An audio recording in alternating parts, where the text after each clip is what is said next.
England दौरे के लिए जब इंडिया ए की अनाउंसमेंट हुई और उसमें अय्यर का नाम नहीं था, तो अय्यर ने यही सोचा होगा कि हम करें तो करें क्या, बोले तो बोले क्या। क्योंकि हर फॉर्मेट में रन बनाने के बाद भी अगर आपको टीम में ना लिया जाए तो फिर क्या होगा। इंडिया ए में बाकी सारे खिलाड़ी मौजूद हैं, लेकिन अय्यर को जगह नहीं दी। अय्यर जो फैयर रहे, और जब उनको नहीं मौका दिया गया तो उनके समर्थक जो हैं वो नाराज हो गए। वो कह रहे हैं यार ये क्या तरीका है, मतलब रणजी हो, विजय हजारे हो, सैयद मुश्ताक अली हो, आईपीएल हो, और भी जितनी होती हैं, सारे टूर्नामेंट में अय्यर ने खेला, अय्यर ने रन बनाए, छाए, कमाल किया, ट्रॉफी जीती, लेकिन फिर भी उनका सिलेक्शन नहीं है। इंडिया ए में भी नहीं रखा उनको कि चलो परफॉर्मेंस दिखा लेना। क्या ये गौतम गंभीर वाली पॉलिटिक्स है? यार गंभीर सियासतदान तो हैं और गंभीर के नाम पॉलिटिक्स आती है। मतलब गंभीर अगर आप पीछे मुड़ के देखो तो उन्होंने अपने कार्यकाल के 1 साल में अश्विन को, रोहित को, विराट को, तीनों को थैंक यू करवा दिया। यही 3 आदमी थे जो इनको चैलेंज कर सकते थे, या 2 थे कम से कम, 3 भी मान लो, अश्विन भी अपने लिए स्टैंड लेते थे, और तीनों को थैंक यू करवा दिया।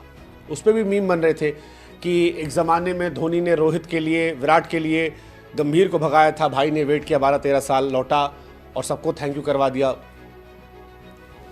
अय्यर के साथ भी उनका लोचा रहा है, और इसीलिए अय्यर के फैंस कह रहे हैं कि भाई साहब तीनों फॉर्मेट में डोमिनेट करने के बाद, आईपीएल ट्रॉफी जीतने के बाद, चैंपियंस ट्रॉफी में सबसे ज़्यादा रन बनाने के बाद, आईपीएल में कप्तान के तौर पर छाने के बाद, मतलब इसके बाद क्या करे आदमी जो आप सिलेक्शन करोगे।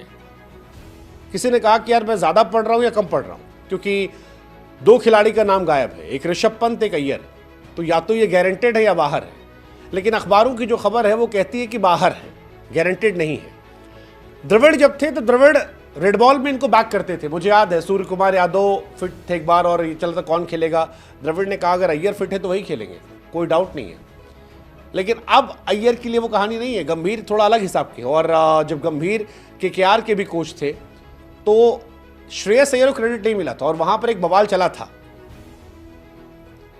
एक बड़ा बवाल चला था। केकेआर के बाकी खिलाड़ी जो है उनसे गंभीर का रिश्ता अलग रहा है, लेकिन अय्यर के साथ कहानी अलग रही थी।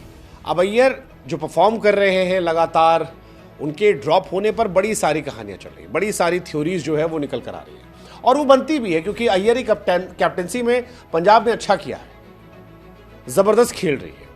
इसके बावजूद अगर आप बाहर जा रहे हैं तो फिर सवाल तो होगा ना यार, कितना बेहतरीन बल्लेबाज जो तीनों फॉर्मेट में रन बना रहा है, चैंपियंस ट्रॉफी में आपका टॉप स्कोरर रहा है, रेड बॉल में भी डोमेस्टिक में बहुत अच्छा किया है, उसका सिलेक्शन क्यों नहीं हो रहा। तो एक खबर आई थी कि यार बीसीसीआई के कुछ सूत्र थे जिन्होंने कुछ अखबारों को इंटरव्यू दिया था और कहा था कि अभी उसे रेड बॉल पर काम करने की जरूरत है। हालांकि रेड बॉल पर काम करने का मतलब क्या होता है मेरी समझ से परे, क्योंकि डोमेस्टिक में वो अच्छा रन बना रहे थे, रणजी में रन बनाए उन्होंने, विजय हजारे में बनाए हैं, तो वहां से और क्या चाहते हो, मतलब और कैसे कहां खेल के चले आए। इंडिया में जो सेट है वहां पर खेल के आ रहे, रन बन रहे हैं वहां पे। कहा गया कि यार वनडे में